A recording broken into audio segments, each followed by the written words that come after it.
Viewers, welcome to Learning Line. आज की video हमारी चैप्टर नंबर 2 काइनेमेटिक्स की एक्सरसाइज पर। इसका first question short answer questions हैं। Define scalar and vector quantity. इसमें आप स्केलर एंड वेक्टर क्वांटिटी के डेफिनेशन को लिखेंगे, साथ साथ उसकी एक एक एग्जांपल देंगे। जैसे स्केलर के लिए आपने 5 किलोग्राम ऑफ शुगर पढ़ा था और वेक्टर क्वांटिटी के लिए आपने car moving with velocity of 5 metre per second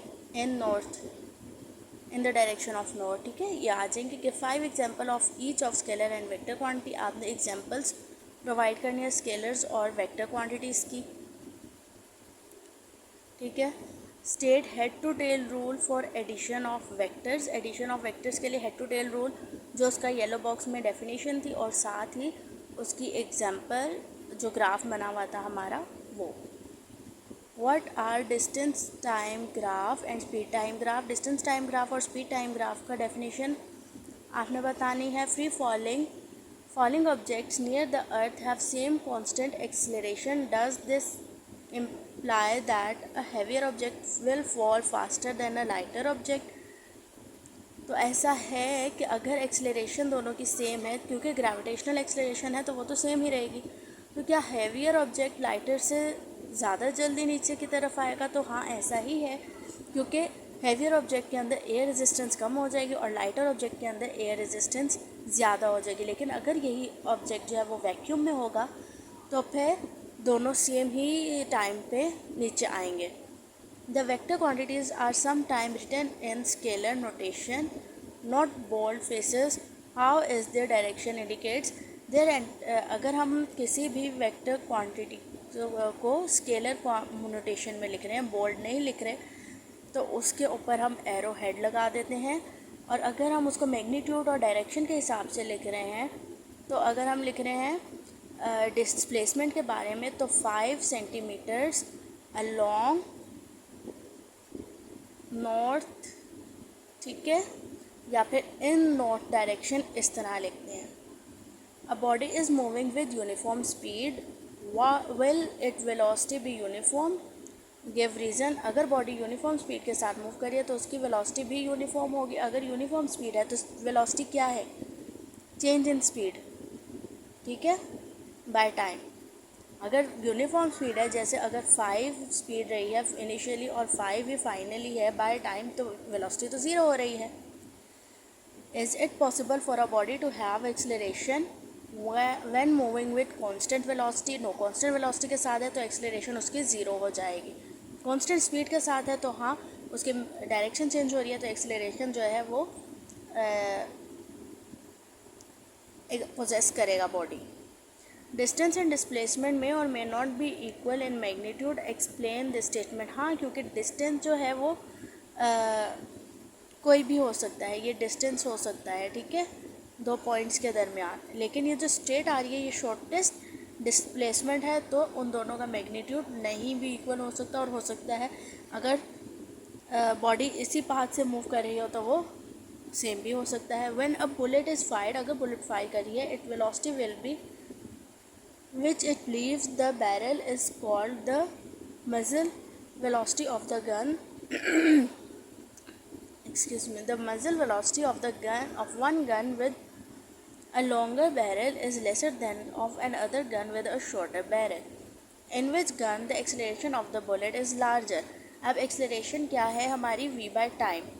अगर हम टाइम के लिहाज से देखें तो शॉर्टर बैरल वाली गन में टाइम जल्दी से पास हो जाएगा, मतलब कम टाइम तो ज़्यादा एक्सेलरेशन। जबकि लॉन्गर बैरल वाली गन में क्या होगा? बुलेट गन के अंदर ज़्यादा टाइम लेगी मूव करने में, तो टाइम ज़्यादा तो एक्सेलरेशन कम हो जाएगी। सेम विद वेलोसिटी, अगर लॉन्गर बैरल में वेलोसिटी ज़्यादा है तो फिर एक्सेलरेशन ज़्यादा है, शॉर्टर में वेलोसिटी कम हो जाएगी तो एक्सेलरेशन भी कम। ये दोनों के साथ पैरेलल चीज़ चलती है। अगर टाइम के रिस्पेक्ट से देखना है तो जहाँ टाइम कम होगा शॉर्टर बैरल में, अब ये क्या कह रहे हैं, और जहाँ टाइम ज़्यादा होगा वहाँ एक्सेलरेशन ज़्यादा होगी। For a complete trip average velocity was calculated, its value came out to be positive.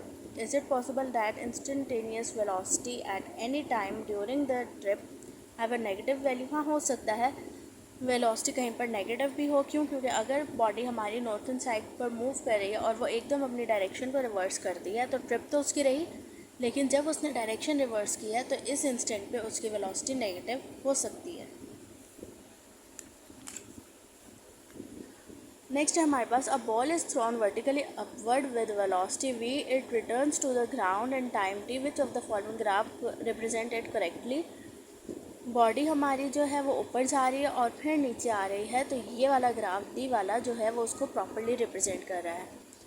The figure given below show the distance time graph travel of cyclist, find the velocity of a segment A B and C. A B और C के लिए हमने velocity निकालनी है। A segment के लिए हमारे पास जो है इनिशियल डिस्टेंस है 0 और फाइनल है 2, तो final minus 0, change in distance आ गया हमारे पास 2 और टाइम है यहाँ पर तकरीबन 6,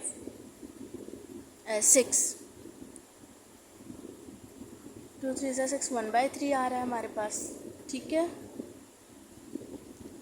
सेगमेंट बी के लिए क्या कह रहे हैं, 2 ही उसकी इनिशियल है, 2 ही उसकी फ़ाइनल है, डिस्टेंस जो उसने कवर किया है सेगमेंट बी के लिए, और टाइम उसका चेंज हो रहा है, इनिशियली 6 पर था, फाइनली वो 10 पर आया, तो फाइनल पहले आएगा और इनिशियल बाद में, तो यहाँ पर 0/4,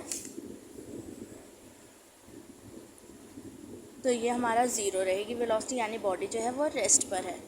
फिर बी और सी के लिए सेगमेंट आ रहा है हमारे पास 2 उसका जो है इनिशियल बन रहा है और फाइनल हमारा वो रेस्ट पर आ रहा है 0, और 2 हमारा इनिशियल बन रहा है डिस्टेंस का। ठीक है, और इसके साथ टाइम का 10 हमारा इनिशियल बन रहा है और 20 हमारा फाइनल है, तो -2/20 माइनस 10, 10 to 1 ज़ा 10, to 5 ज़ा 10, तो ये -1/5 आ रहा है वेलोसिटी। तो ये नेगेटिव में इसलिए आ रही है क्योंकि नीचे की तरफ आ रही है, रिवर्स डायरेक्शन में आ रही है बॉडी। ठीक है, तो ये था हमारा सेगमेंट ए के लिए वेलोसिटी, ये थी हमारी सेगमेंट बी के लिए वेलोसिटी, और ये थी हमारी सेगमेंट सी के लिए velocity. Is it possible that the velocity of an object is 0 at an instant of time but acceleration is not 0? हाँ, क्योंकि जब बॉडी फ्रीली जो है वो बॉडी को हम नीचे से ऊपर की तरफ थ्रो करते हैं, तो यहाँ जब बॉडी मूव कर रही है तो उसके ऊपर ग्रेविटेशनल एक्सलेरेशन है, लेकिन जब ऊपर जाती है तो कुछ पॉइंट के लिए बॉडी रेस्ट पर आती है और फिर नीचे की तरफ वापस आती है ड्यू टू ग्रेविटी। तो जब वो रेस्ट पर है उसकी वेलोसिटी तो 0 हो जाती है, लेकिन उस पर ग्रेविटेशनल एक्सलेरेशन अप्लाई कर रही होती है जो कि मीटर पर सेकेंड है। How a vector can be represent graphically, vector की ग्राफिकल रिप्रेजेंटेशन वाला टॉपिक आएगा। Differentiate between rest and motion, speed and velocity, definition और एग्जांपल लिखनी है दोनों के साथ। Describe different types of motion वाला टॉपिक कंप्लीट कवर होगा। Explain the difference between distance and displacement वाला टॉपिक फुल कवर होगा विद द डायग्राम जो उसके साइड पे बनी हुई थी, a car with moving this distance and this displacement, ये वो वाला। Prove that area under the speed time graph is equal to the distance covered by an object, ये है स्पीड टाइम ग्राफ वाला, ये पूरा टॉपिक कवर होगा। How equation of motion can be applied to the bodies moving under the action of gravity, ये last topic है free fall acceleration वाला। ठीक है, यहाँ पर हमारी एक्सरसाइज वाइंड अप होती है, साथ साथ वीडियो भी वाइंड अप होती है। वीडियो अच्छी लगी हो तो लाइक करिए और चैनल को सब्सक्राइब करिएगा। Thank you.